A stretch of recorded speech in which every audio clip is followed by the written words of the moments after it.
Hello, welcome back to another episode of SaaS Kit. I'm here with Zach. Welcome to the show, Zach. Thank you so much for having me. Uh, could you please tell us a little bit yourself and Fleet, your company as well, please? Yeah, for sure. So I'm by training a software engineer and have been working on the technology that's behind Fleet for a little over 10 years now. So this is kind of a story that starts at Facebook in 2014, building open source software to collect telemetry off of devices, particularly focused on Mac and Linux, which were really underserved at that time. And moving forward, I've been through like a few iterations of consulting and contracting around this software that we open sourced at Facebook. And that kind of leads us up to Fleet, which has been about 4 years now of taking OS Query, that project from Facebook, and turning it into a full tool for security and particular IT teams now to manage the devices within their organization. And how did you come with the idea? What caused the kind of you thinking that this is a need, I need to go and start? I know it's not an easy thing to do. I know it's a big commitment. So when somebody says, I'm going to start this company with my co-founder or with my team, and I'm going to talk to investors, bring money, employ people, I definitely, you're thinking about all of these, and it has to be a very strong reason, something that made you feel like I'm going to do it, and you were very determined to do it at that point. How did it happen? Yeah, it's an interesting story actually. So in 2020, sort of during the COVID lockdowns, at that point, I was on my second consulting company. I was working on software related to OS Query, still doing this open source sort of security, IT, collecting telemetry from devices and understanding what's going on. And at that point, I was the kind of only developer of the open source, what we called Fleet, or what we called Collide Fleet at the time, which was this OS query management server. And, again, back to 2020 COVID, like sitting alone at home, working on that. And I received a call from Sid C. Brandy, the CEO and founder of GitLab, and he said, "Hey, I'm looking at people who are working on open source projects and who might be interested in turning them into companies, in particular companies that are based on that open core business model that I've kind of pioneered at GitLab." And so he said, "Hey, like I'll, if you want to be the CTO, I'll connect you with the CEO, and I'll start you off with some investment money because I can already see that this project is pretty well established and has some traction, and we could just get going right now on a company." And this was 2020, and I was pretty flexible because I was consulting. I had a couple of really awesome clients that I didn't really want to give up, but there was just this amazing opportunity to take all these years of work that I'd been doing that had been kind of slowly piling up and snowballing into something more, and work with someone like amazing world class like Sid, and get going with my co-founder Mike McNeil, to really build this into a new company. What a life-changing phone call. That's amazing. Uh, so, from your perspective, being in charge of technology for this company, why do you think open source play a big role in what you guys do? Well, there's a few reasons for this. I think one is a bit philosophical for us, which is just that we do believe that organizations, particularly larger commercial organizations, need to manage their computing devices. They need to do it to enable employees to be productive. They need to do it to ensure security on those devices. And we just believe philosophically that this shouldn't be like black box software that's running on these devices. People shouldn't be wondering, what is my organization collecting? People shouldn't be sitting there going, all I see is this thing is using 30% of my CPU and it's probably just invading my privacy. We think that people should know. And people seem to agree with us in more, especially more modern technology forward organizations where they have their engineers sitting on their MacBooks looking into, hey, what's running here? And I think that that philosophically, it's really important that those engineers can go, oh, this is open source. This is, this Fleet stuff. We can see the code on their GitHub, and Fleet's not all open source; it's open core, but you can read all the source code for sure. And almost all of the agent code is fully open source. So you can modify it as well. So occasionally I think those engineers who go like, oh, this thing is eating up too many CPU cycles, can go in and see why and fix it and that kind of thing. But most of all, people can understand that their organizations want to protect them, want to protect the organizations, and really don't want to like violate anyone's privacy and that kind of thing. And so I think that the most important thing for me there is the building trust.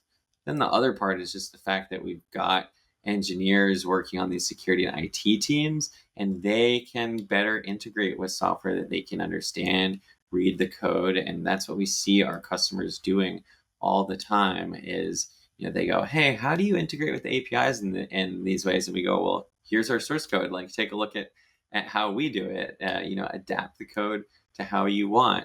Oh, you need a new feature? Like, sometimes people send us like, hey, I hacked together this little feature. Like, can you turn it into something that we can actually ship in the product?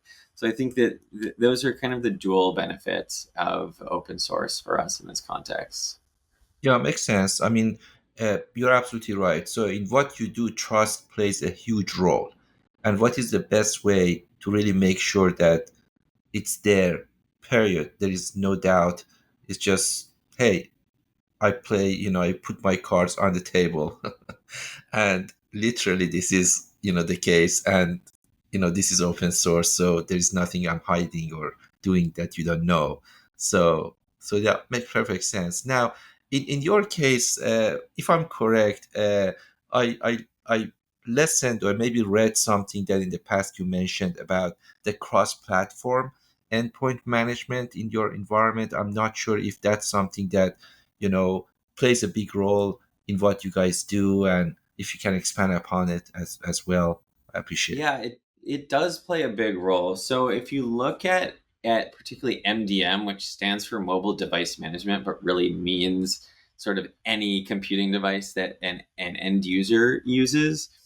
Uh, if you look at that and the sort of leaders of the market there, on the Mac OS side, you have Jamf, which is great software that a lot of people love, but they do Mac OS only. And most modern organizations, they're going to have a fairly significant amount of Windows. And then we see plenty of particularly kind of engineering focused organizations who want either have or want to have some Linux there because they've got really key employees in their organization who want to use Linux. And then you've got iOS, iPad OS, and Android, and then Chrome OS. So there's all these different platforms, all these different ways to manage them. So you look at kind of the top of the market for Mac OS, it's Jamf. You've got Microsoft that with Intune has a product that's pretty cross-platform, but it's very tied into the Microsoft ecosystem, the bundled licenses. A lot of people are kind of wanting to stay away from that, and it's also not to hate on Microsoft too much, but it's kind of typical Microsoft UI experience, like forms and forms and forms and pages of ways to deal with these things. And so we just kind of thought like, well, we've got a really good way already to gather really good facts and information about the devices across all these different platforms, Mac, Linux, Windows, and Chrome OS. And why don't we use that as a foundation for a better way to do cross-platform management? And so we've really focused on getting to parity with Jamf, and so making it so that organizations that are using kind of that leader in the macOS space can start to switch over to Fleet, but also making sure that we're doing like a way better experience than anyone else on Linux and working towards getting to parity with Microsoft on the Windows thing. So there's a kind of a whole bunch of stuff to to get to as like the foundational bar, and then we're working on things that are also inspired by, I would say, like our kind of engineering focus and open source background, like pushing things like configuration as code into the IT space here, where now people can use GitOps and put all their configuration files into a Git repo and have that automatically applied through their CI to the devices that they manage. And this is stuff that just like didn't exist yet in the IT space, and that a lot of teams are getting really excited to do. When it comes to SaaS companies in particular, uh, how do you see this is different? Is it something that SaaS companies should actually focus and do? I mean, the device management that you guys provide that service. Is it something that SaaS companies should actually pay more attention to, or it's not different than any other business? What flavor do you see that, may be gravitated more towards SaaS companies in that regard? Yeah, for sure. So SaaS companies, the thing that immediately comes to mind for me with SaaS companies is like SOC 2 Type 2. That's on everyone's minds. You pretty much need it to sell to any organization of size these days. And SOC 2 Type 2 is just going to expect from part of the baselines there that you've got managed computing devices. And so you can drop in something like Fleet to do that. And in fact, if you're a smaller SaaS organization, you can use the open source free version of Fleet to manage your Mac, Linux, and Windows devices and meet those kind of baselines. So it's in some ways it's not different from other organizations, but I think that particularly in the last several years, as SOC 2 has become so expected from even very small organizations, it's something that really needs to be done early on in the life cycle of a SaaS company. The other thing that's big for SaaS companies is, like, of course, we don't have just our employees' computing devices. We have our servers, or maybe our containers, if we're going down that road.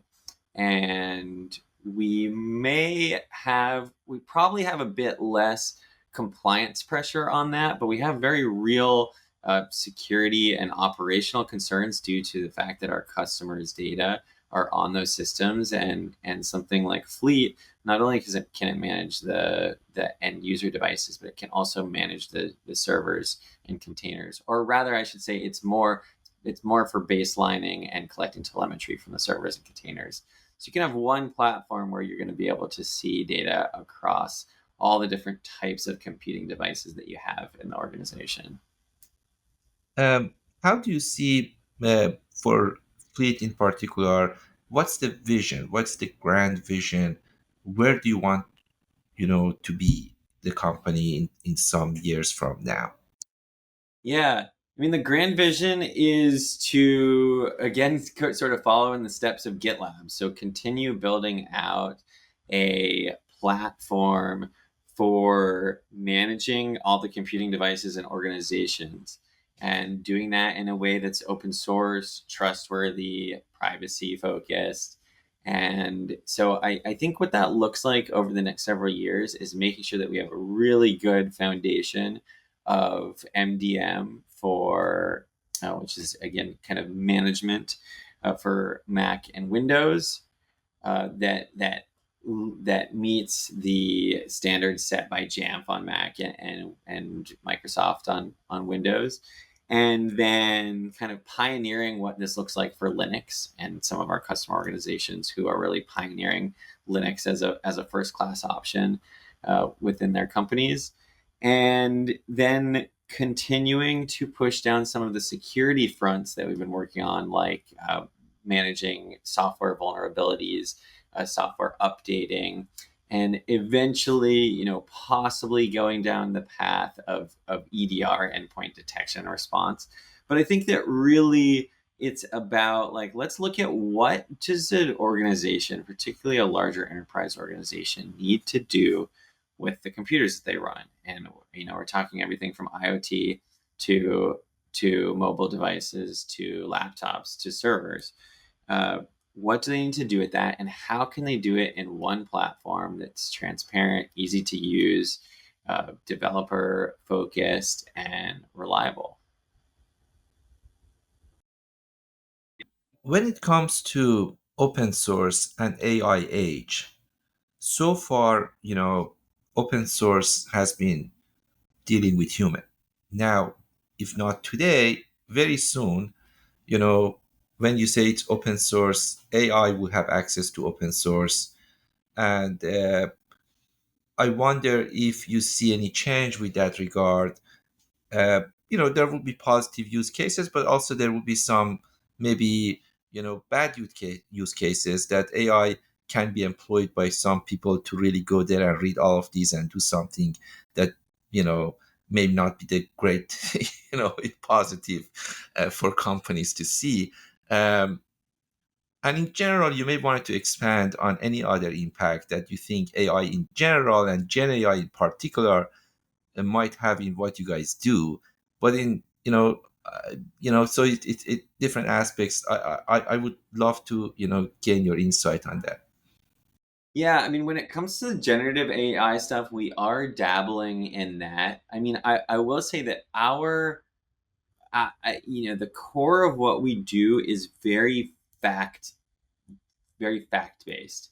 It's like, we want this specific configuration applied to the device. We want to know exactly how this is configured, what processes are running, what network connections are running. And so we're writing and can potentially use Gen AI to help write this kind of fact based code, but it's not going to be AI executing those things. It, at least in the medium term. What we have found to be more useful here is, so we didn't talk about this much, but OS Query, the underlying project, that the agent that we use to collect all of this telemetry and these facts off the devices, it uses SQL, and in fact literally SQLite syntax to write these queries that you can use to collect all this different information on the devices. And that's great for a lot of folks. They're very familiar with SQL. Other folks are like, I don't want to touch SQL with a 10-foot pole. And so the kind of things that we are finding interesting with Gen AI are like, you can say, hey, here's the documentation for all of the tables that are available. Write me a query that finds all the processes that have network connections open to this IP or something like that. And the AI can do a pretty good job of that, where the AI is as surprisingly reliable as sort of going the other way around, going, okay, here's this query that I wrote. Like, let's say I'm a security person or a compliance person, and I want to, I want to show my end users, like, well, why are we checking this thing? And I wrote this query: select uh, star from processes, join process open sockets where like the IP address is like something outside the corporate network or whatever. So we want to keep track of what remote connections are open. And what we have actually integrated all the way into the product is that you can kind of click a button and say, like, take this query and now write a like a name for it, a human readable name for it, and a description for like why is the organization looking for this kind of thing. And we found that like LLMs are actually quite good at going in that direction, and that can be really nice, again, because we're focused on this transparency kind of stuff, and just letting engineers kind of focus on, like, let me write the SQL, and then like let the computer write the fluffy or easy part, if you will, and then let the human kind of check it and then hit the save button, and it's like, oh, that saved you 5 minutes of having to explain to your users. And it means that we are able to then show the end users why that information is being collected.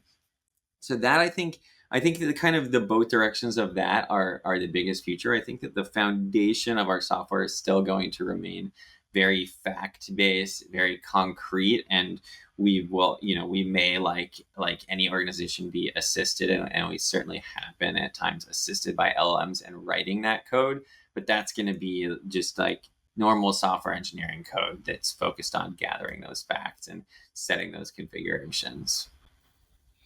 Uh, Also, in a different kind of dimension, there is, you know, there will be more devices coming, right? So, and some of those are very consumer oriented devices, but nonetheless, when they are connected to your computer and they get the information from your computer, and those, today we are talking about just, maybe a smartwatch or maybe a smart glasses or maybe some other things that, coming to the future, different wristbands, or I don't know what kind of other devices we should expect in the future.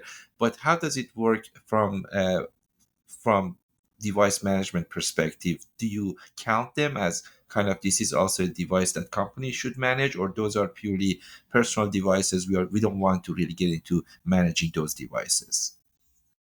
Yeah, this is an interesting one, and typically it's going to depend on what kind of data those devices touch. So let's say it's someone's Apple Watch, that's probably going to be seeing corporate emails, right? If the user has that hooked up. In that case, the organization probably wants to manage it.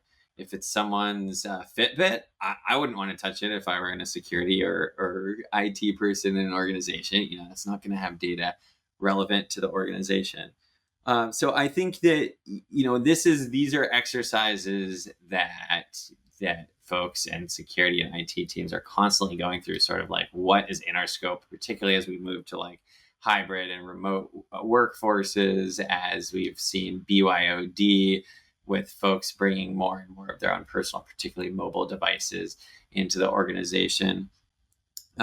There These questions really come up more and more. I think there are places where it's much more clear cut, where you see some slightly less traditional or maybe less expected for those of us in SaaS organizations. Things like the factory robots on like an electric car manufacturer floor. Well, those get hooked up to Fleet for their management of their security baselines and that kind of thing. Like we have a customer who's doing that, and we have customers who are doing things like managing the iPads that are mounted outside their conference rooms to say like to show the calendar or let someone book the conference room, if you've seen those in like a modern San Francisco tech office. So we are seeing in the enterprises, we are seeing more of these different kinds of kind of newer and less traditional computing devices being brought into management through a tool like Fleet. um, in your domain, when you really live and breathe in that kind of world of device management and open source, and you talk to a variety of companies, what are the surprising factors that you see that may surprise you, that hey, these companies do not realize this, or surprisingly, maybe pleasantly or unpleasantly, these are the things that are here? Can you share a few of those experiences with us? Yeah, I mean, I think one of the really remarkable things that, when you really walk back all the way through it, it ends up being not that surprising. But the really surprising thing is, organizations with billions in revenue have actually vast swaths of their devices unmanaged. And this kind of stuff happens because they've acquired devices through acquisitions, and they never managed to kind of unify the management on those things. This happens because, like, they have a great solution for Mac and Windows, but nothing for Linux. And so you start to see that even in really sophisticated, really profitable organizations, they have all these devices that are unmanaged, and their executives are looking at this as risk. And it's risk to the organization to have these devices unmanaged, and it's not an easy problem really to start to unify all of these different kind of things because of the complexity of their operations. And so we've really worked towards trying to make it as easy as possible to get devices managed, and as easy as possible to push different configurations and different baselines across all of the different kinds of devices and like organizational units in a complex organization. But yeah, it can be really surprising to come in and see that a big, household name kind of organization has all of this stuff that they're still working to get properly managed. Hmm. Um, in a different way, smaller companies may neglect some of these kind of, doing this device management for a different reason, right? So the big companies is just different, complex, it's variety of systems, but small companies, they have always, different priorities, lack of resources. So in a way, it seems like the companies in the middle are the ones that probably are in the best situation from device management perspective. They are big enough that they have resources and they know this as a priority, but also, they are not that big that it's too complex to manage everything. Yes, I think that's definitely the case. And something else that's really interesting to observe is that a lot of these kind of middle-sized organizations, let's say from like 1,000 to 10,000 employees, they often have more unified security and IT functions. So they might all report up to the same executive. In the larger organizations, they often have a separate sort of CIO, head of IT, versus CISO, chief information security officer, head of security. And then the smaller organizations, they have no one. It's just like, hey, we're fighting for survival. We're doing the bare minimum that we can do to ship our product and get there. So I think that the early stage organizations have the opportunity to set a good foundation. The middle stage organizations really have the opportunity to solidify like a good unified security and IT function and good patterns, repeatable patterns in management across all of the devices that they're buying for their employees and they're getting through acquired organizations and that kind of thing. And the large organizations just have their work cut out for them, but luckily they tend to have quite a bit of revenue and longer timelines for getting these things done. But there's lots of hope for them as well. So at the end, I would like to ask you, Zach, if you could share with us a book or, a publication, something that you would enjoy, reading it, and it has been impactful one way or the other in your professional life or personal life. Yeah, for sure. And maybe if it's okay, I'll share one from each. So I'd say the first would be from my professional life. The GitLab handbook is just this amazing treasure trove of information about how GitLab runs their organization. And it's like if you are a company that needs to figure out how to scale some portion of your operations, your culture, your organization, your sales, like your engineering, any of these things, like you can just go in there and find so much amazing information about that. And I think that's it. That's cool. The way that it lines up with the open philosophy that they've built. And so that's been super influential for us on our journey at building up Fleet from a 2-person uh, seed stage startup to now getting close to Series B and 50 employees. That's been huge for us. And that's in my personal life. I just recently read a book called Braiding Sweetgrass by Robin Wall Kimmerer, which was a really, really thoughtful reflection on sort of modern consumption and environmentalism and what we can kind of learn and find beautiful from indigenous cultures, particularly indigenous American cultures, to kind of reconnect with the earth and with our humanity. Interesting, fantastic. Um, Thanks again for joining us, being with us. Great discussion. I wish you all the best. Thank you so much.